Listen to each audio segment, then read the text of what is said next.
Assalamualaikum warahmatullahi wabarakatuh. Saya Haji Zul Alfian Umar, Wali Kota Solo.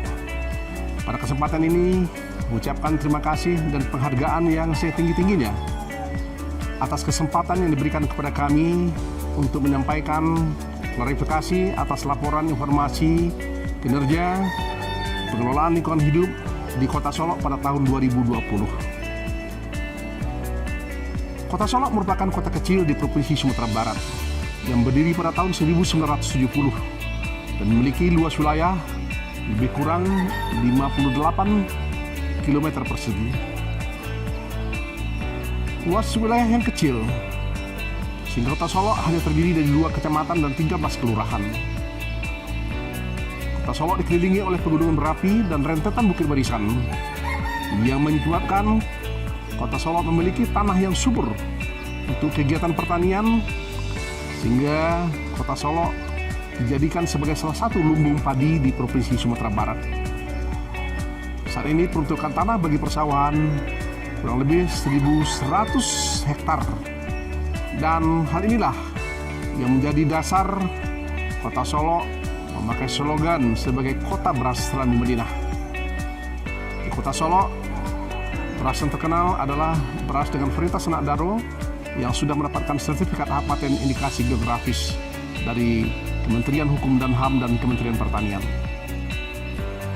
Selain kegiatan pertanian, Kota Solo sedang menuju dilihat sebagai tipikal kota kecil yang terus berkembang. Posisi Kota Solo yang strategis sebagai jalur penghubung antara kabupaten kota dan provinsi di Sumatera, di sini sangat menguntungkan dari segi ekonomi masyarakat maupun daerah. Sesuai dengan visi dan misi pembangunan, ada kebijakan pemerintah meningkatkan daya tarik masyarakat dan investor untuk datang dan mengembangkan usahanya di Kota Solo. Upaya peningkatan kesejahteraan masyarakat dalam bentuk pembangunan tentu pada akhirnya tidak dapat menghindari penurunan kualitas lingkungan dan peningkatan eksploitasi sumber daya alam. Selain itu juga dipicu dorongan pertumbuhan jumlah penduduk setiap tahunnya. Faktor-faktor tersebut menjadi tekanan terhadap lingkungan yang apabila tidak dilanjutkan atau ditindaklanjuti akan memberikan dampak negatif bagi Kota Solo. Gambaran dampak negatif tersebut menjadi isu lingkungan yang harus segera diatasi agar pembangunan berkelanjutan dapat tercapai sesuai tujuan pembangunan berkelanjutan. Tahun 2020 isu prioritas lingkungan hidup adalah: pertama, peningkatan jumlah timbulan sampah; kedua, alih fungsi lahan menjadi pemukiman; dan yang ketiga, penurunan kualitas dan kuantitas air permukaan. Terhadap isu pertama, yaitu isu peningkatan jumlah timbulan sampah, jumlah sampah perkotaan meningkat setiap tahunnya yang didominasi sampah organik lebih kurang sebesar 58%.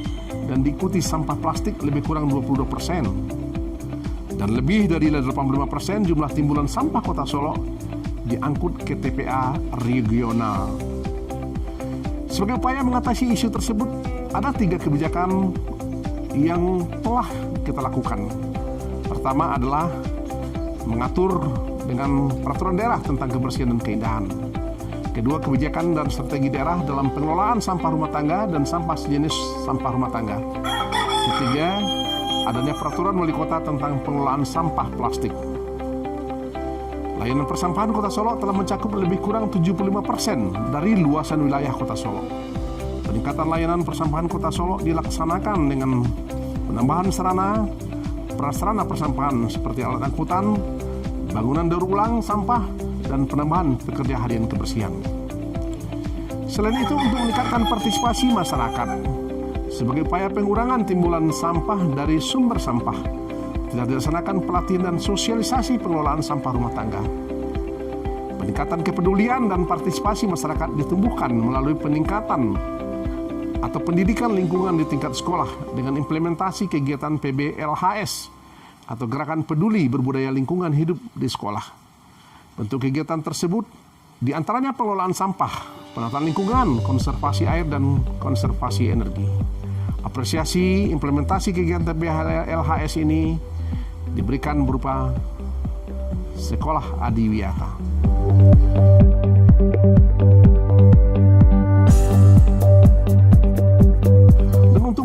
kebijakan daerah tersebut telah dilakukan inovasi-inovasi dalam rangka mengurangi dan menangani timbulan sampah di Kota Solo. Beberapa inovasi antara lain, satu, pengelolaan sampah organik menjadi bahan baku kompos dan bahan baku pakan ternak. Kegiatan ini bertujuan mengurangi jumlah timbulan sampah organik yang diangkut ke TPA. Pengelolaan sampah organik telah dilakukan pada skala rumah tangga dengan memanfaatkan mini biodigester dan komposter, dan untuk skala besar melalui rumah kompos, antara lain rumah kompos Pasar Saniyah Abdurrahman bin Auf, dan rumah kompos di TPA dan rumah kompos di beberapa sekolah. Pengelolaan sampah organik menjadi bahan pakan ternak dengan budidaya maggot telah mampu mengurangi jumlah timbulan sampah organik cukup banyak dan mempunyai nilai ekonomis yang cukup tinggi. Yang kedua adalah dengan adanya taman rongsokan, yaitu sebuah taman yang memanfaatkan barang bekas atau rongsokan yang diubah menjadi bahan yang memiliki nilai estetika dan nilai sosial. Taman ini terletak di dekat TPA Ampang Kualo, Kota Solo, dan dapat dinikmati oleh masyarakat untuk kegiatan sosial dan kegiatan edukasi. Ketiga, gerakan masyarakat sadar lingkungan atau Gema Darling. Gerakan ini bertujuan menginisiasi kesadaran masyarakat dalam menciptakan lingkungan yang sehat dan bersih. 4. Solo Madinah Sehat Cara Revolusi untuk Sehat yang kita kenal di Kota Solo yang namanya Semescare. Semescare merupakan program unggulan pemerintah Kota Solo dan merupakan visi dan misi Kota Solo dalam mewujudkan derajat kesehatan masyarakat yang paripurna dan kemudian masyarakat untuk hidup sehat guna meningkatkan derajat kesehatan masyarakat Kota Solo. Adapun isu prioritas kedua yaitu alih fungsi lahan menjadi pemukiman. Tuntutan terhadap kebutuhan ruang untuk menopang aktivitas masyarakat telah banyak mempengaruhi tata guna lahan di Kota Solo. Terkait kondisi ini, kebijakan yang diambil untuk mengatasi permasalahan yang bahkan bisa menimbulkan masalah yang lebih besar terus dilakukan, yaitu pertama, pemanfaatan ruang diatur melalui Peraturan Daerah Nomor 13 Tahun 2012 tentang Rencana Tata Ruang Wilayah Kota Solo. Dan untuk upaya pemulihan dan penambahan luasan RTH kota, kegiatan penghijauan juga terus dilakukan. Kedua, penguatan prosedur perizinan, terutama IMB dan persetujuan lingkungan. Dan dalam pengendalian perizinan dilakukan pengawasan dan pembinaan terhadap masyarakat dan pemilik usaha. Ketiga, perlindungan terhadap luas lahan pertanian melalui penyusunan Ranperda LP2B atau lahan pertanian pangan berkelanjutan.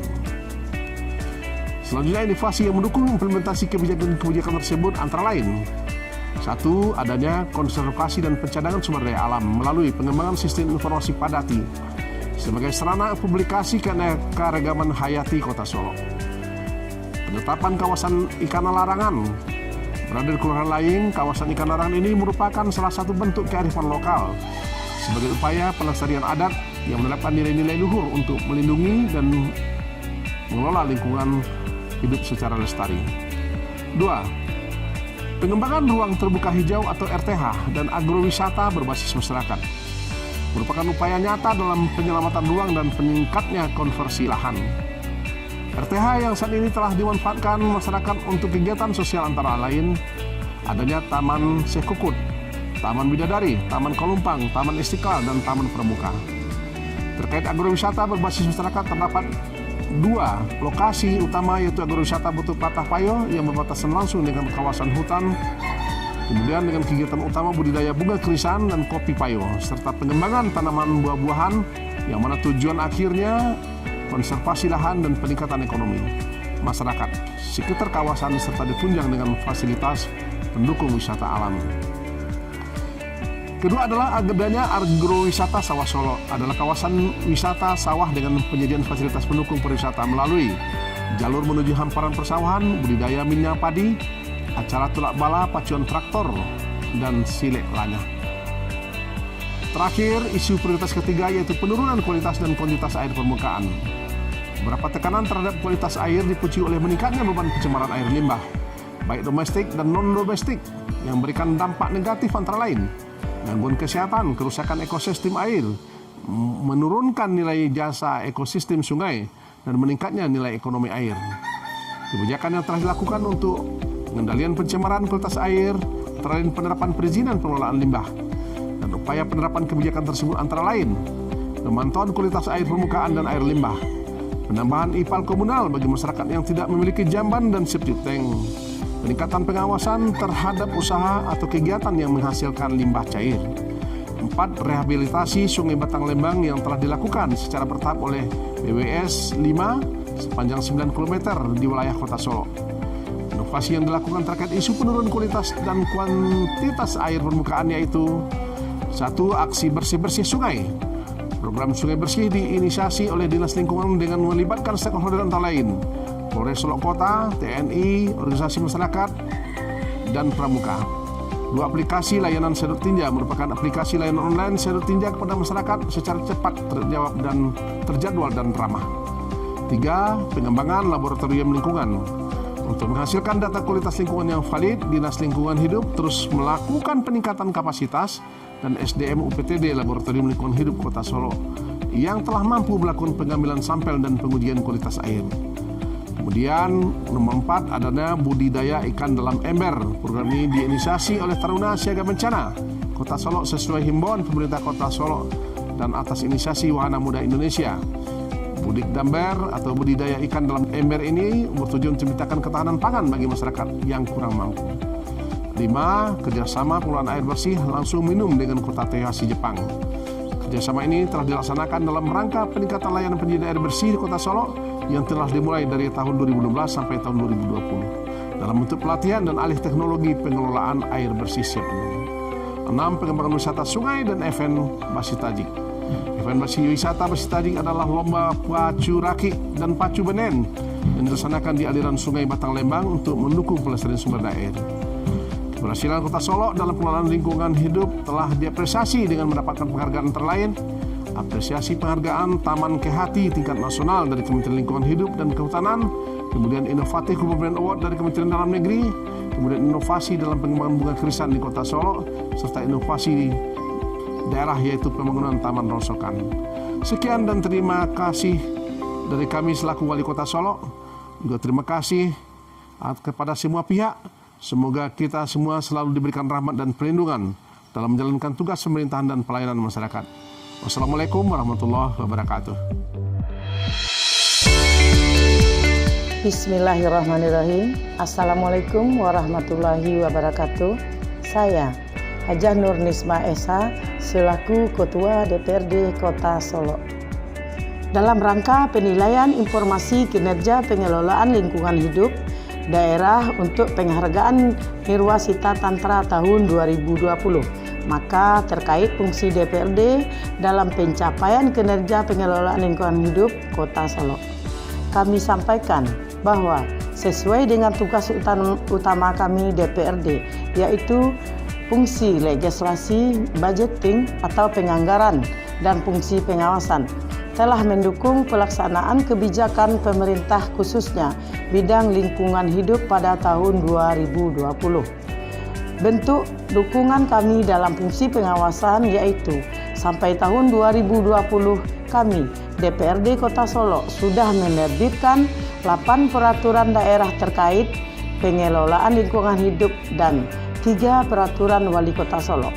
Selain itu, saat ini kami juga sedang membahas Ranperda RPPLH Kota Solo untuk tahun 2021-2051 yang berisikan rencana perlindungan dan pengelolaan lingkungan hidup Kota Solo yang bermuatan kebijakan, rencana dan program yang menjamin keberlanjutan pembangunan Kota Solo untuk memenuhi kebutuhan masyarakat dalam batas-batas kemampuan daya dukung dan daya tampung lingkungan hidup. Kemudian, dalam fungsi budgeting atau penganggaran, DPRD Kota Solo telah mengalokasikan dana untuk urusan lingkungan hidup sebesar 1,1% atau sebesar 13 miliar dari alokasi dana Kota Solo pada Dinas Lingkungan Hidup. Anggaran ini meningkat 20% dari tahun sebelumnya, tahun 2019, dan masih terdapat alokasi anggaran pengelolaan lingkungan hidup yang tersebar di OPD lainnya. untuk menunjang pelaksanaan kebersihan kota dan taman pada tahun 2020. DPRD Kota Solo telah menyetujui penambahan anggaran untuk pekerja harian lepas atau PHL sebanyak 30 orang. Dan dalam fungsi pengawasan, kami DPRD Kota Solo bersama-sama dengan eksekutif bergandengan dalam pelaksanaan pembangunan Kota Solo. Kami mengawasi, bersinergi, dan memberikan masukan-masukan dalam pelaksanaan pencapaian kinerja daerah. Pengawasan dilakukan secara berkala terhadap capaian program dan kegiatan.